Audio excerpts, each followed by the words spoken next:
예, 우리가 그 헤브론의 막빌라굴에 대해서 공부를 하는데요.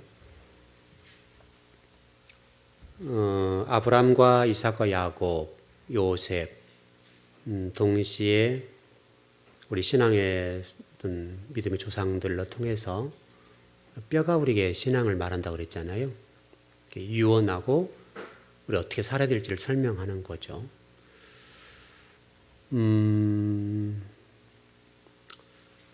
우리 교회가 이제 개척될 때와 지금 현재를 이렇게 좀 반추하고, 또 이번에 이제 뼈가 또 우리를 얘기한 게 있어서, 이제, 목사의 입장에서는 어떤 착잡함도 있고, 동시에 하나님 무엇을 말씀하실까, 이런 생각도 하고,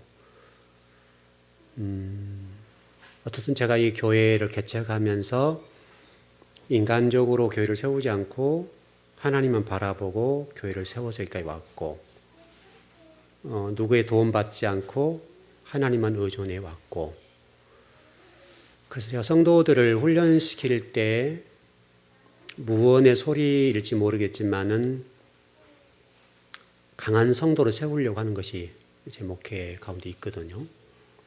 제가 교회를 세울 때도 그랬지만 또 성도들도 그래야 된다고 저는 생각을 하고 있어요. 그래서 성도들을 어느 선까지는 강하게 훈련을 시키고, 물론 제가 품어야 될 부분들은 최대한 품고 가고 그렇습니다만은 어떻든 일어서기까지의 과정들 속에 제가 늘 지켜보면서 이제 때로는 안타까움도 있고 때로는 아픔도 있지만은 강한 성도가 아니면 안 된다라는 생각을 가지고 있어요. 그런 부분이 과연 어느 경계선까지가 옳은 것이냐, 이 문제가 저한테는 상당히 고민거리가 된 것 같아요. 그래서 이번에 이제 어떤 아브라함, 이삭, 야곱이라는 이 뼈들이 우리에게 신앙의 유산을 물려주면서 하나님을 이렇게 가까이 하고 살아야 된다라고 하는 것들인데, 그럼 하나님 가까이 한다는 말이 뭔 말이냐, 이제 이런 것들이잖아요. 우리가 어떤 지향점은 그렇게 한다 할지라도, 그러면 현장 속에서 우리가 어떻게 그걸 이루어갈 것이냐, 이런 문제가 이제 대두되죠. 이것은 여러분 개인적으로도 저도 우리 교회도 또 이 과정을 통해서 우리 하나님의 음성을 들어야죠. 우리는 과연 우리 형제 자매나 이웃들에 대해서 사랑을 얼마나 표하고 있는가, 어떤 사랑의 마음들이 동하고 있는가, 아니면 내가 먹고 살고 내가 취하고 내가 누리고 내가 더 많이 갖는 쪽에 좀 이렇게 생각을 가지고 살아가는 또 삶도 있을 것인데, 그렇다고 한다면 이것은 우리가 이번에 소리를 들어본다면 분명히 성경은 어떤 하나님을 사랑하고 이웃을 사랑하는 말씀하셨는데, 이게 율법이 강령이라, 율법이 선지자 강령이라 구약 성경을 요약해 놓은 거다, 이런 얘기인데, 그러면 과연 우리는 우리 주변에 어떤 성도들이나 이웃들, 성도를 섬기는 문제에 있어서 또 우리 자신이 그리스도의 사랑을 가지고 섬길 때에 우리는 과연 그리스도의 정신이 살아있는 것인가, 이것을 우리에게 좀 물어보는 것 아닐까 싶긴 해요.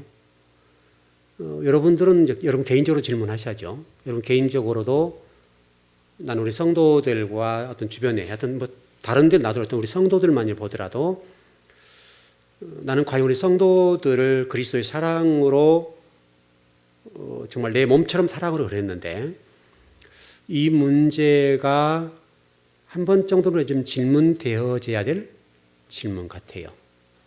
우리는 과연 우리 성도들이 아파할 때 얼마나 그들을 품고 기도해주고 또 섬길 수 있는 부분이 얼마나 우리에게 좀 되었는가. 이것은 저도 여러분도 모두가 공통적으로 질문을 던져야 될 질문입니다. 저는 이제 개인적으로 조금 물론 몸도 욕심적으로 굉장히 피곤하고 또 거기다 어떻게 보면 온 힘을 쏟았기 때문에 그런 부분도 있고, 또 그분 가정에 제 나름대로는 온 힘을 다해서 섬긴 부분도 있고, 또 세우려고 몸부림을 쳤고, 그런 가정이었어요. 근데 그 결과가 앞으로 이제 어떤 결과가 날지는 모르지만 현재로 보면 반쪽은 일단 좀 실패를 했단 말이죠. 반쪽의 실패를 보면서 어떤 개인적으로는 많이 좀 고뇌를 해보는 거죠. 정말 목회를 어떻게 더 잘해야 될 것인가 이런 고민도 좀 하게 되고, 우리 교회는 과연 잘 가고 있는 건가 이런 생각도 좀 하고요. 그동안에 이제 우리 교회가 지금까지 오는 동안에 원칙적인 부분이 뭐였는가 하면 일단 교회의 빚을 좀 줄이자. 여기 좀 포커스를 맞춰서 왔어요. 저는 지금까지는 잘 왔다고 생각해요. 그러면 과연 현재 우리 좀 이제 가볍게 조금 가는 편인데, 제가 오늘 하루 종일 이제 설교를 준비하면서 설교를 준비하는데 제 마음 밭에서는 네 교회가 어떻게 해야 되냐 이 질문을 던지는 거죠. 이제 우리 교회 얘기죠. 그동안에 네 교회가 이제 어떻든 빚을 줄이고 여기까지 와서 은혜 가운데 왔다라는 전제를 보면, 그러면 빚만 갚다 너는 갈래? 이제 이런 질문이 제게 던져지는 거죠. 그럼 적어도 우리가 이제 어떻든 빚을 탕감해 가는 과정이 나쁜 것은 아니지만은, 그는 과연 우리가 빚만 탕감하다가 제 목회를 마치면 어떻게 할 것인가? 이런 질문이 저에게 던져졌어요. 현재로 우리 교회가 이제 빚을 갚아나가는 데 있어서 이자가 한 300 정도 들어갔는데, 현재 교회 수준으로는 이제 그렇게 무겁지 않게 가고 있죠. 이제는 어느 정도 왔으니까. 무겁지 않게 가는데 그런 방법이 뭘까? 이런 고민이 저로 하여금 저를 이렇게 상당하게 힘들게 하는 거죠. 저를. 왜냐하면 결국 그 문제 때문에 한 영혼이 이 땅을 갔으니까. 그리고 생명을 살려내자는 얘기인데, 과연 우리가 잘 가고 있는 건가? 이런 질문이 저에게 되어지더라고요. 여러분들은 어떤 질문이 던져진지 모르겠는데, 저는 개인적으로 목사로서 우리 교회가 잘 가고 있는 것이냐, 어떻든 지금까지는 우리 교회가 그렇게 해왔던 것이 잘 왔던 것 같아요. 그럼 이 시점에서 어떻게 할 것이냐, 이런 문제가 하나님이 저를 통해 질문한 질문 같아요. 그래서 그 문제에 대해서 고민은 해야 될 것 같긴 해요. 물론 성도들을 세우는 데 있어서 너무나 의존적인 성도를 세우지 않아야 된다는 전제가 있고, 또 그럼과 동시에 하나님 사랑을 쏟아부어야 된다는 전제도 있고, 이 어떤 갈림길, 여기에서 어떻게 성도를 섬길 것이냐, 또 성도들이 어려운 과정이 있었을 때 어느 선까지 도와줘야 될 것이냐, 이런 어떤 선 질문에 대한 답이 잘 나와야 되겠죠. 제가 계속 그 부분에 관해서 질문할 거고, 저도 그 질문에 대해서 계속 고민을 해봐야 될 문제고, 여러분도 마찬가지고, 여러분 개인적으로도 여러분이 지금 어떻든 사업을 하든 직장 생활 하시든 간에 물질이 항상 뒤따르는 거잖아요. 우리 삶 속에서 물질이 뒤따르는 건데, 이 물질이 뒤따를 때 우리가 이 물질의 문제를 어떻게 처리하는 것이 성경적인가? 이 문제는 여러분도 질문을 해보셔야 되죠. 나는 과연 성도로 사는 교회를 섬기고 하나님 나라를 섬기는 데 있어서 잘 가고 있는가에 관해서 제가 질문하는 것처럼 여러분도 질문을 해봐야 되죠. 이것은 목회자의 고민일 뿐만 아니라 우리 교회 전체 성도들이 고민을 해야 될 문제 같아요. 왜냐하면 우리 교회가 어떻든 지금까지 오는 동안에 나름대로 그런 부분이 조금은 어떻게 보면 부족한 부분이 있으니까요. 우리 개인적으로들. 우리 섬김이라는 차원에서 그런 부분이 이번에는 아름다운 꽃을 이루었고 아름다운 결실을 맺었지만은, 어떻든 지금까지는 우리가 어떤 상호간의 성도를 섬기는 데 있어서는 어딘지 모르게 조금은 인색한 면이 있단 말이에요, 우리가. 이것은 저에 대한 질문일 것이고, 우리 교회에 대한 질문이 여러분에 대한 질문이 아니겠는가. 왜냐하면 아브라함과 이삭과 야곱이라는 이분들은 뼈로서 유언을 했으니까. 그 우리도 뼈로서 유언하는 이 문제를 우리가 어떻게 받아야 될 것인가에 관한 우리 자성과 질문이 좀 있어야 되지 않겠는가 싶어요. 여러분도 이 문제를 질문하셔야 돼요. 우리가 다 힘들고 어렵고 때로는 이제 우리 교회도 다 성도들이 어려운 가운데 우리 교회에 오셔서 한 분 한 분 세워져 가는 과정 속에 있기 때문에 누구보다도 그 아픔을 잘 안단 말이에요. 저도 목사로 여기까지 오는 동안에 지금까지 물질 문제로부터 자유로운 적이 한 번도 없어요. 저도 지금까지. 제가 평신도 사역 5년 하는 동안에도 물질 문제 때문에 항상 고민이 많았고 항상 이 물질에 부족한 것 때문에 애탄 적이 많이 있었고 물론 그래도 한 번도 하나님이 저희 굶겨보지는 않으셨어요. 여기까지 오는 동안에. 그런 전제로 본다면 이것은 저 개인적으로도 성도들의 아픔과 그 고통에 있을 때 그 고통들을 어떻게 품어야 될 것인가의 문제가 우리 현실적인 문제가 아니겠는가 이렇게 좀 보는 거죠. 좀 우리가 한번 이 문제를 여러분도 좀 깊이 심도 있게 기도를 해보십시오. 나는 과연 정말 예수님을 사랑하고 성도를 사랑하는가? 성도를 정말 내 몸처럼 사랑하고 있는가에 관해서 우리가 조금 질문을 던져야 될 문제 같긴 해요. 이 문제가 우리가 이렇게 되어지지 않는다고 한다면 그냥 한 사람의 하나님 부르심 또 뼈로서 말하는 이 문제가 이렇게 지나갈 수가 있는 문제이기 때문에 상당히 저는 이 문제로 지금 좀 마음이 조금 복잡해요. 그리고 더 잘 세우지 못한 것에 대한 자책도 있고요. 제가 좀 최선을 다했지만은 어떻든 일반 목회자보다는 몇십 배 제가 심혈을 기울였을 거예요. 그건 분명한 사실이고 정말 거의 맨투맨으로 붙어서 일했던 것처럼 제가 그분을 도왔고 또 길을 제시했고 물론 이제 제가 제시했던 길대로 다 따라오지 못한 부분이 있었고요. 그런 전제가 있긴 합니다만은 그래도 아직 믿음이 연약한 분이었으니까 그런 거에 대한 앞으로 미래를 어떻게 성을 섬길 것이냐 이런 문제가 좀 저게 다가오는 거죠. 여러분들은 그런 내용들 다 모르실 테지만은 어떤 저는 그분에 대한 어떤 미래를 준비하는 문제에 있어서 문제 해결하는 데 있어서 어떤 적어도 일반 목회자보다는 수십 배 앞에 다가서 일을 했어요.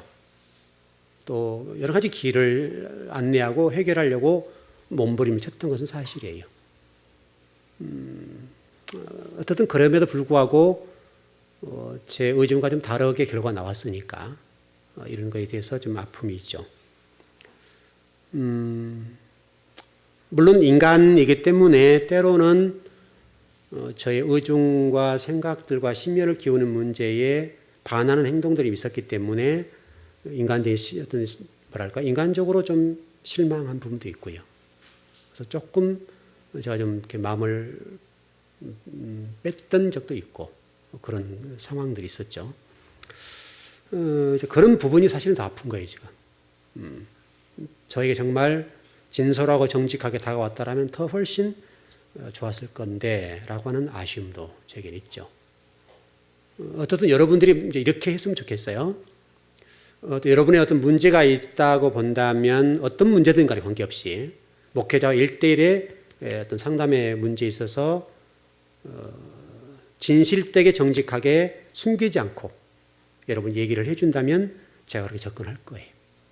그런 문제가 조금 저의 마음을 아프게 했기 때문에 그런 부분이 지금 생각해보면 가슴이 아픈 부분이죠. 이제 와서. 여러분이 이제 저를 통해서 어떤 도움을 받거나 어떤 길을 안내를 받고 싶으시다고 한다면 적어도 여러분들은 그런 문제에 대해서 저를 정직하게 보셔야 돼요. 정직하게 접근해 주셔야 된다고. 그래야 저도 정직하게 최선을 다해서 여러분을 섬길 수 있는 길이 열리는 것 같아요.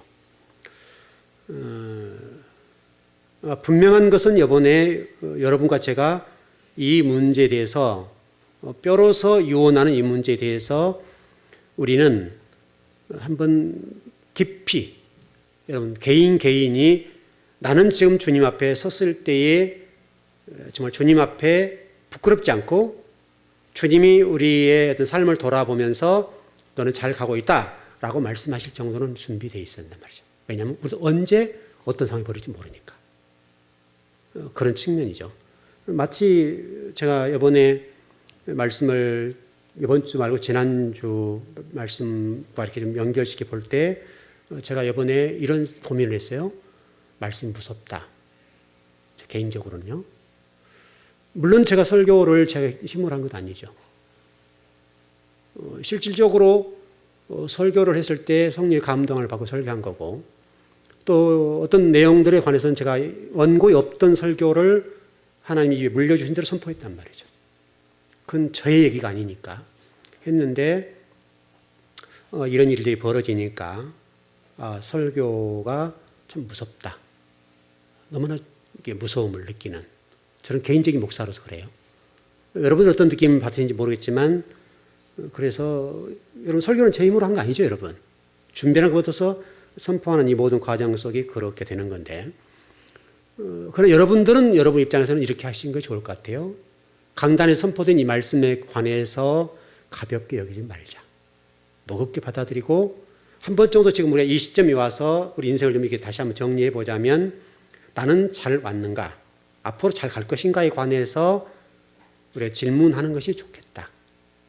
그리고 앞으로 우리 신앙생활 하면서 신앙인으로 그리스도인으로서 내 뼈가 누군가의 유언을 해야 될 텐데 그 뼈가 유언할 때 그 유언의 힘, 그 유언의 어떤 능력 그것이 우리 성도들 하여금 어떤 반응을 보이게 할 것이냐. 여기까지 여러분 생각하고 신앙생활 하신 것이 좋지 않겠나. 저도 마찬가지로 저도 언젠가는 하나님 앞에 갈 텐데 갈 때 어떤 제 뼈가 이제 여러분이 말할 거 아닙니까? 뼈가 말할 때에 여러분들이 그 뼈를 바라보면서 유언하는 하나님의 소리 그 소리가 여러분의 귀에 쟁쟁하고 여러분을 바른 길에 인도할 수 있는 유언이 될 수만 있다면 죽어서도 하나님 나라를 세울 수 있는 것이죠. 여러분도 동일하게 여러분의 어떤 모습을 볼 때 성도들이 참 그분은 우리에게 좀 돌아가셔도 하나님 품에 안기면서까지도 멋지게 신앙생활을 하셨다 하는 정도의 어떤 그런 고백들이 우리 성도들 하여금 나와야 되지 않겠는가. 여러분 그렇지 않습니까, 여러분? 어쨌든 분명한 것은 제가 개인적으로 이번에 성도들이 힘을 합쳐준 것은 너무 감사하게 생각하고요. 어떤 성도들 이렇게 면면을 돌아보면 힘에 지나도록 많은 분들이 헌신해 주셔서 감사를 드리죠. 근데 이 문제가 좀 선결됐다면 참 좋았을 것을 개인적으로요. 좀 선결됐다면 섬김이 있었더라면 훨씬 아름다웠던 것 아니냐. 여기에 대한 제가 아픔이 있는 거예요. 이 문제. 물론 제가 강하게 키우려고 하는 의지가 있었어요. 강하게 키우려는 의지가 있었기 때문에 그런 부분이 있었는데 그까지도 우리 하나님 맡겨놓고 본다면 하나님이 그런 문제에 더 좀 개입하시도록 좀 배려해드렸던 것이 안 좋았겠나. 제 개인적인 거죠. 목회자로서 너무나 하나님 자리를 좀 내드리지 못했던 아쉬움이 저에게 있어요. 하나님이 그 일 나머지 일을 좀 하실 수 있고 우리가 할 일을 우리가 했어야 되는데라고 하는 아쉬움이 좀 남는 부분이죠. 어쨌든 여러분 모두가 오늘 이후로 신앙생활을 하실 때 우리가 그런 문제가 하나님 앞에 딱 걸려서 이렇게 있을 때 채증처럼 여러분에게 걸려있지 않았으면 좋겠습니다. 정말 우리가 내 개인적으로 호의호식하고 먹고 마시고 하는 문제와 더불어서 성도의 아픔과 또 성도를 섬기는 이 문제에 관해서 우리가 손을 펴서 사랑을 전달할 수 있는 어떤 그런 부분이 우리에게도 다시 열렸으면 좋겠다. 그런 거예요. 여러분들은 어떻게 생각할지 모르지만 저는 개인적으로 우리 교회가 그 부분이 아직 부족하다고 봅니다. 우리 교회가. 물론 이제 교회가 달려오는 문제는 일단 큰 문제를 처리하느라고 그랬고 또 성도들의 그런 문제를 많이 가르치지 못한 부분도 있습니다. 그것은 저의 아쉬움이고 시간적인 제약이 있었다 보고요. 이제라도 이제 우리가 다시 한번 우리가 다시 도약하고 출발하는 입장에 보자면 이제는 이런 우울을 범하지 말자.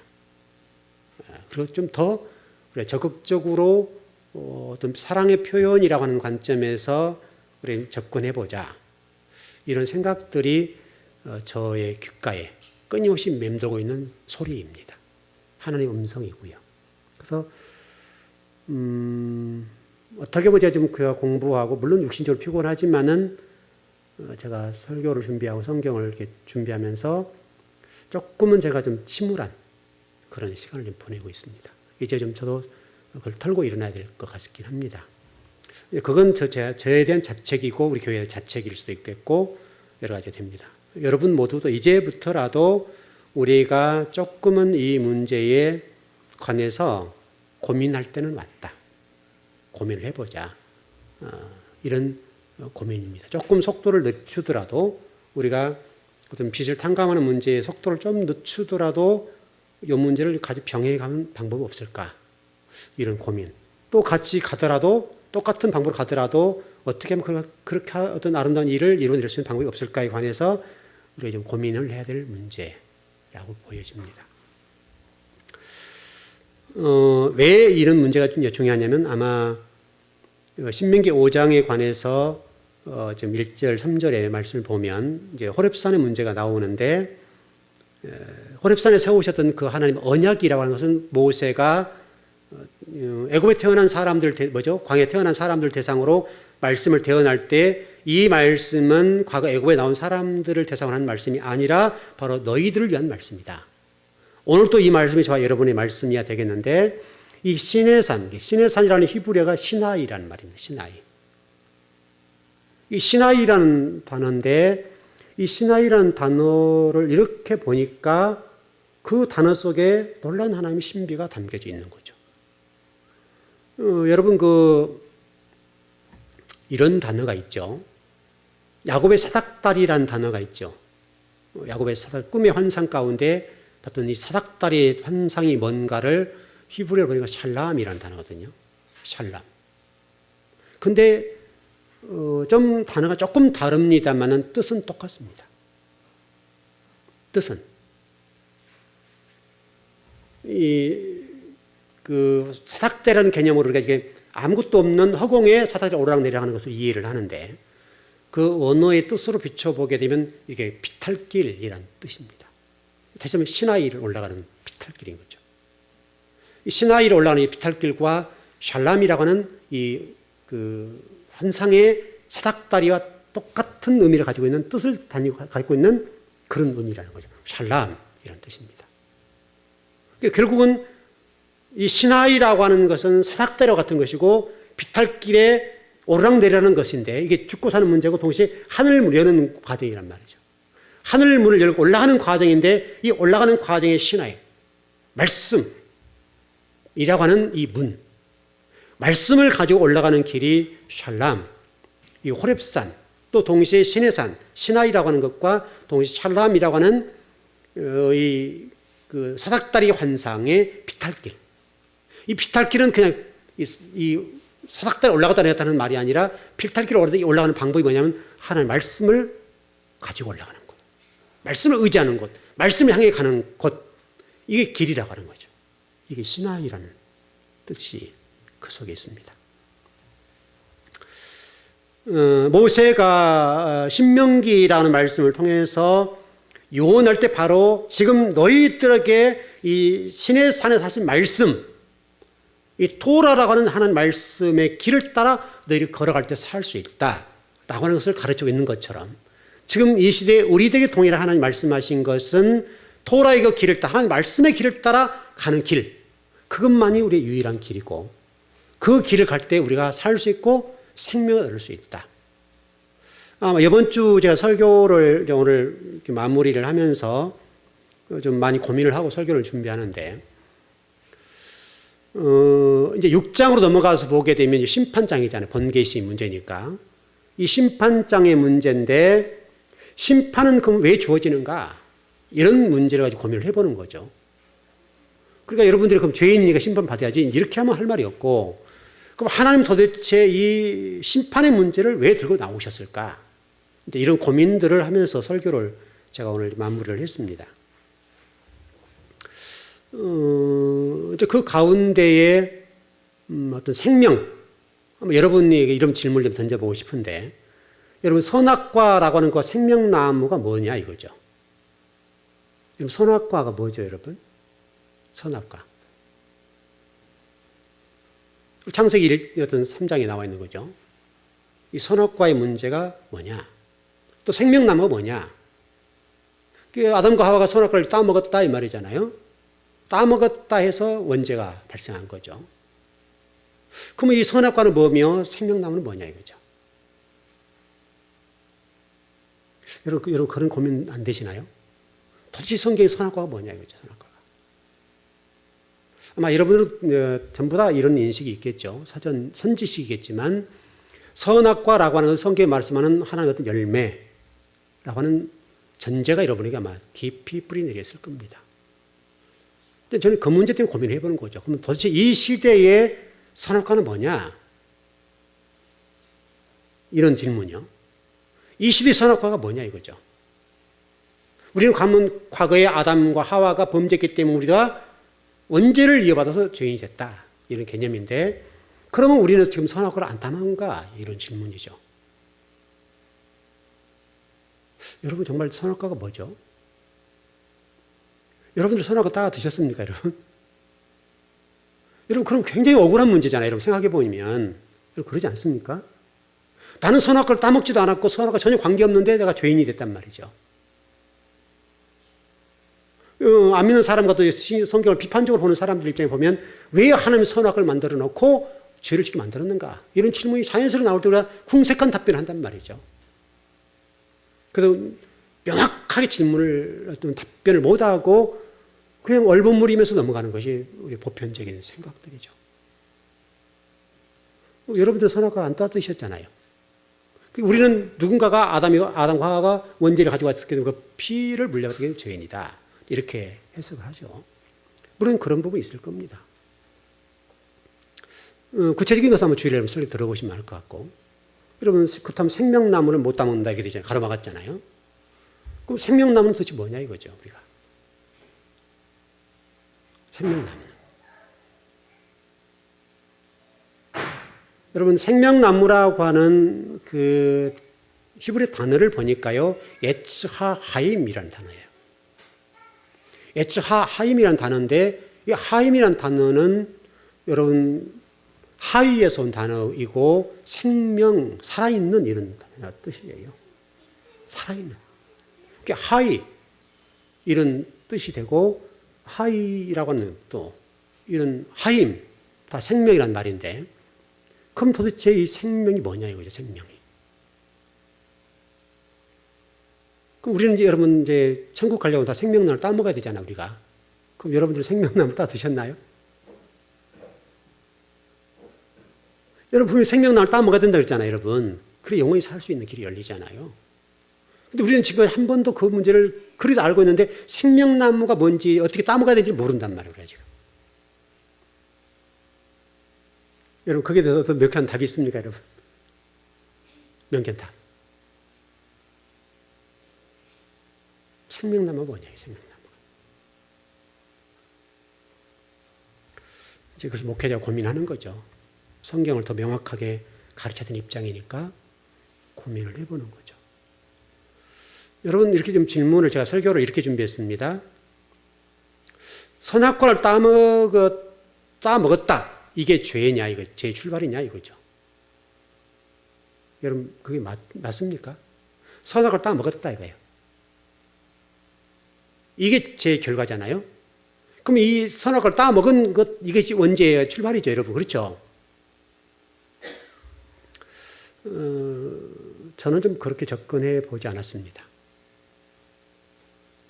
제가 조금 전에 말씀드렸던 거 힌트를 좀 드렸는데 선악과를 따먹은 것은 죄의 결과의 문제입니다. 결과론적인 문제로 저는 본 거죠. 그럼 이미 그 선악과를 따먹기 이전에 그 본성적으로 인간 내면 속에 원죄적인 뭐가 있었다는 거죠. 그래야 이걸 따먹는 거죠. 선악과는 결과잖아요, 여러분. 여러분, 제 얘기가 틀리지 않죠? 네. 선악과를 따먹은 것은 결과의 문제지. 이거 선악과를 따먹었기 때문에 우리는 원죄인이 됐다. 이렇게 보는 것이 저는 바른 해석이라 보지 않는 거죠. 제 해석이 틀립니까?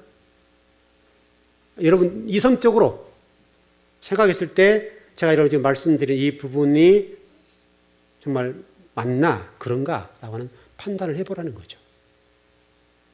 선악과를 따먹었기 때문에 죄인이냐 이거죠. 저는 선악을 따먹지 않았다 하더라도 하나님 앞에는 죄인이 됐다고 봐요. 왜? 이미 선악을 따먹은 거죠. 그 결과의 문제지 이미 여기서 문제가 있었던 거예요. 그 창세기 1장부터 하나님 마음 땅을 기경하는 말이 그런 말이죠. 결국은.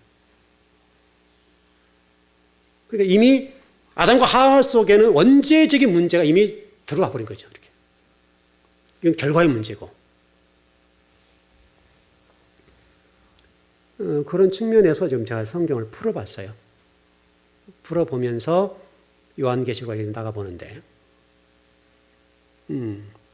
그런 측면에서 우리가 좀 신앙생활을 다시금 좀 깊이 생각해 봐야 될 문제들이 좀 생겨난 거죠. 결국은 성경의 모든 답은 성경에 있으니까 성경을 통해서 문제를 풀어봐야 되겠는데 풀어보니까 더 대체적으로 명확하고 간단 명료해지는 걸 느꼈어요. 제가 오히려 복잡하지 않고 누가 질문해도 뭐 믿지 않는 사람들 비평적으로 얘기하는 사람들이 질문하더라도 그 질문에 대해서 명확하게 대답해 줄 수 있는 근거가 생기더라 이 말이죠. 누가 얘기해도 이거다라고 얘기했을 때 반론을 제기하지 못하도록 할 수 있는 뭐가 있어야 되지 않겠나. 이러면 얼버무리잖아요 우리가 지금 이런 문제에 대해서. 교리적인 측면에서나 성경 해석학적으로 얼버무리면서 이렇다라고 얘기를 하니까 그 사람들이 고개를 갸우뚱하는데 이해를 못하는 거죠.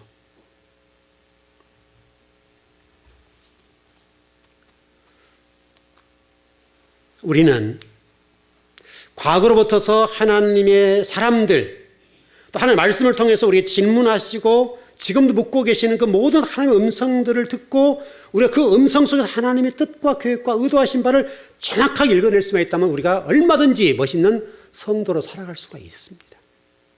지금도. 그러나 성경은 분명히 지금도 우리에게 말씀하고 계세요. 우리가 못 들을 뿐이고 못 깨달을 뿐이지 하나님은 지금도 그 말씀 속에서 무수하게 말씀하세요. 그래서 우리가 성경을 묵상해라. 묵상하라는 말은 깊이 생각하라는 말이잖아요.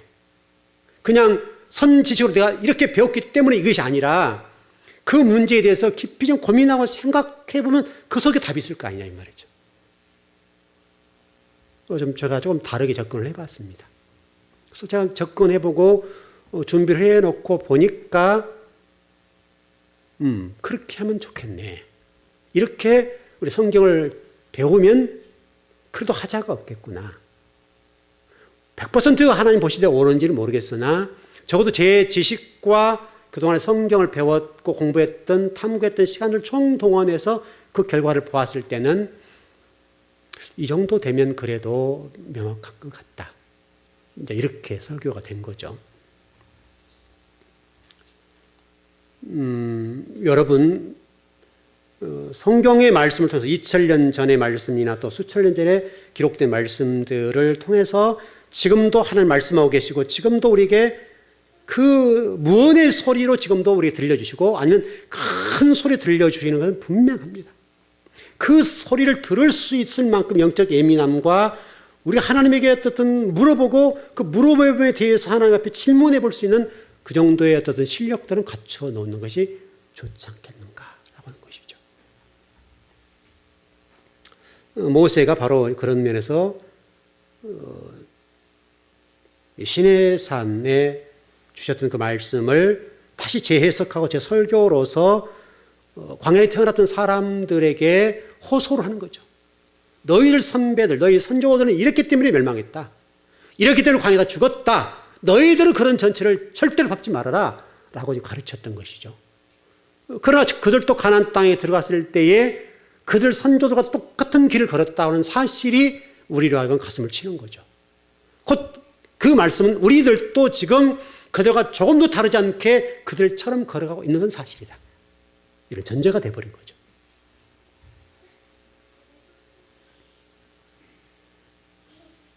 그러면 하나님의 관점에 보실 때는 그들이나 우리나 똑같은 거죠. 적어도 우리가 말씀을 배우는 교회의 성도들, 또 교회라고 본다면 우리는 뭔가 좀 달라야 될 것 아니냐. 우리는. 다른 교회는 제가 할 수가 없으니까 정말 우리 교회가 지향하고 또 저를 통해 하나님 주셨던 이 지향한 이 모든 어떤 방향의 문제가 그것이 만약에 다른 데와 다르게 말씀을 가르쳤다 할지라도 우리의 본성적인 부분들이 그들과 전혀 변함이 없고 똑같은 길을 걷는다고 한다면 그건 똑같은 얘기죠. 아무리 말씀을 많이 배웠다 하더라도 본성이 똑같아 버리고 그들과 전혀 다름이 없다고 한다면 배움의 의미가 아무런 의미가 없는 거죠. 그럼 아예 여러분 혹시라도 그런 관점이란다면 아예 세상이 좀 즐기고 심판받는 게 훨씬 낫잖아요, 여러분. 그러지 않습니까? 이렇게 고난의 길을 걸어갈 이유가 없잖아요. 훨씬 더 편하게 자유롭게 즐기고 누리면서 심판을 받는 것도 낫잖아요, 여러분. 누리러 봤으니까. 즐기러 봤으니까. 즐기지도 못하고 누리지도 못하면서 심판을 당한다고 한다면 그 아픔은 여러분 어떻게 하겠어요? 만약에 제가 바르게 여러분이 가르쳤다고 본다면 그 앞에 여러분이 섰을 때 여러분의 모습들 볼 때 여러분이 하나님 앞에 심판을 받는 모습을 볼 때 지금처럼 저의 아픔이 있지 않겠냐고. 지금처럼. 그러면 여러분 제 아픔을 여러분이 어떻게 할 거예요? 여러분은 어떨지 모르겠는데 제 아픔은 어떻게 하냐고. 제 아픔은. 제가 목회하는 동안에 이곳에서 적어도 은퇴라고 생각을 해보고 최소한도 25년, 6년을 말씀을 가르칠 건데 25, 6년 여기 말씀을 가르친 결과가 똑같다고 본다면 제가 하나님 앞에 섰을 때 저희 부끄러움, 목회자로서 하나님 앞에 섰을 때에 전혀 다름이 없다고 보았을 때 저의 걸어온 과거의 이 발자취, 걸어온 이 길들이 얼마나 허전하겠으며 얼마나 저로 하여금 가슴을 쓰리게 하는, 아프게 하는 아픔이겠는가. 저 좀 살려주세요. 저를. 하나님 앞에 섰을 때 제 마음에 쓸어내림이 없다고 본다면 얼마나 좋을까. 이런 아픔이 또 없어라는 법은 없잖아요. 또 똑같이 하나님 앞에 섰을 때 이런 아픔을 제가 겪는다고 본다면 제가 추구하고 걸어왔던 이 모든 것들이 무용지물이잖아요. 아무리 초동을 좀 즐겨보고 좀 이렇게 누려보고 그렇게 왔다면 후회는 없겠는데 그러지도 못하고 섰는데 성도들 하나님에 당하는 모습을 보았을 때의 저의 아픔이요. 그럼 무엇으로 보상을 받아야 될까요, 여러분? 누가 그걸 보상해 주죠? 누가 그 보상을 해줄 것이며 누가 그 아픔을 쓸어 담아 주실 수 있겠는가? 물론 성경적으로 보게 되면 적어도 600년에서 500년 또는 500년, 400년 만에 한 사람의 하나님의 사람이 나온다고 봤을 때는 하나님이 봤을 때 그래, 그러니까 이해해라. 내가 덜 안다. 이렇게 하실 수 있겠지만은 저는 그렇지 못하다 이 말이죠. 왜? 아브라함이 롯을 구하는 장면에서 또 모세라고 하는 사람이 그랬을 때에 제 이름을 지워버리세요. 제 이름을 지워버리고 저를 구원해 주세요. 라고 하는 이런 관점의 마음이 있지 않겠냐고요.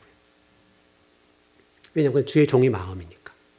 주의 종의 마음이 그런 거잖아요, 여러분. 성도들이 잘 되면 그것이 목회자의 기쁨이고 성도들이 복을 받으면 목회자의 기쁨이잖아요. 근데 만약에 성도가 그러지 못했을 때 정말 그렇게 기도해서 제 이름을 생명력에서 지워버리십시오. 그리고 저들 구원해 주세요. 라고 했던 그 신앙의 선배의 모습이 저의 모습이지 않겠냐고요.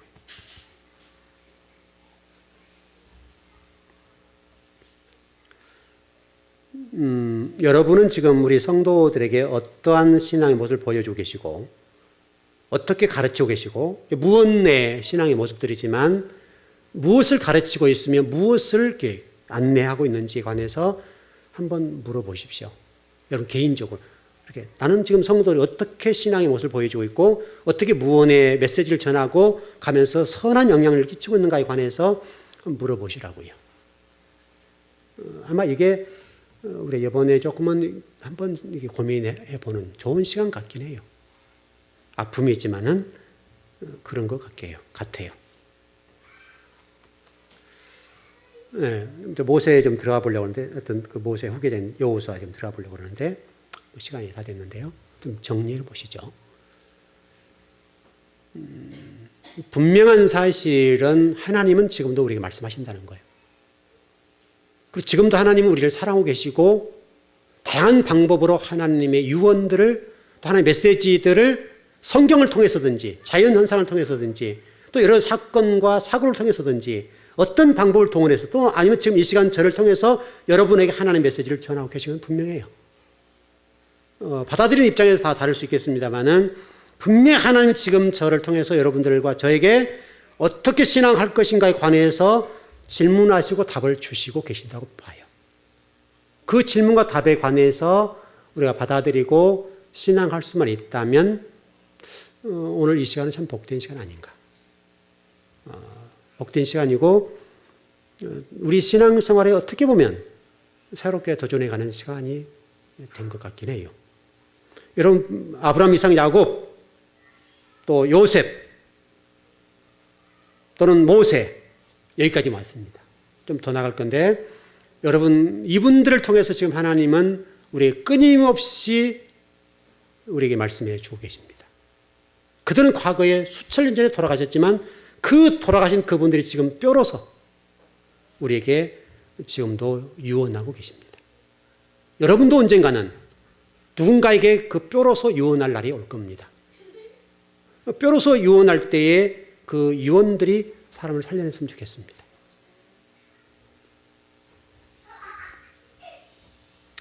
그렇게만 될 수 있다면 좋겠죠. 제가 납골 땅에 가서 이렇게 좀 모시면서 생각을 많이 봤어요. 여러분들에게 뭐 장로님들 계시고 또 20대, 10대도 있고 또 집사님들 계시고 권사님들 계시고 다양한 분들 계셨는데 제가 같이 가서 기도하면서 저분들은 어떻게 말씀하실까? 저분들은 어떤 모습이었을까? 그게 많이 궁금해졌어요. 저분들은 과연 어떤 사인과 어떤 메시지를 가지고 저기 계실까? 이런 생각들. 언젠가는 여러분도 그런 자리에 설 수 있을 텐데 그래 섰을 때에 그냥 흙은 흙이지만 뼈는 말할 수가 있으니까 그런 멋진 성도로 누군가를 살려내고 누군가 영혼을 깨울 수 있는 성도로 서 계신다면 죽어서도 우리 복음을 증거하는 성도가 아닐까 싶습니다. 우리 즐거운교회 안에 이런 복이 요동쳤으면 좋겠습니다. 예, 기도하겠습니다.